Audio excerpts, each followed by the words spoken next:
A judge in the northwestern Mexican state of Sonora has ordered the arrest of 22 people in connection with a deadly fire in a nursery in 2009.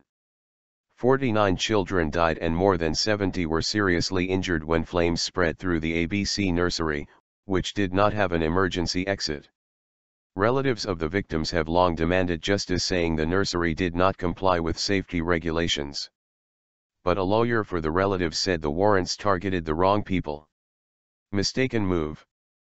Prosecutors asked a judge to issue the arrest warrants for the director of the nursery and some of its management and teachers.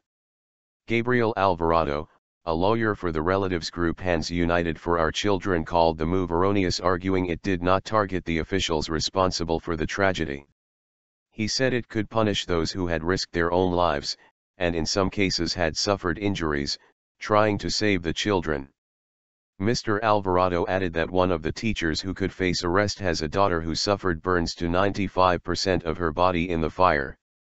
This girl could now see her own mother taken to prison, he said. Tragic chain of events. The fire started at a warehouse in the city of Hermosillo on June 5, 2009. The flames quickly spread over a roof to the adjoining nursery, where the children were having their afternoon siesta. The nursery did not have a sprinkler system or any fire extinguishers. The smoke alarms were faulty and the staff were poorly trained. Victims' relatives argue that the tragedy could have been prevented if the right safety measures had been in place. They also point to the fact that a nursery should not have been housed in a building adjacent to one storing tires and flammable materials.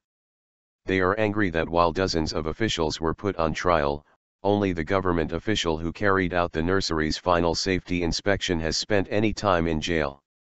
Their anger is further compounded by a media report published last year alleging that the fire in the warehouse may have been deliberately caused to get rid of compromising local government documents stored there. The official report concluded it had been triggered by a short circuit.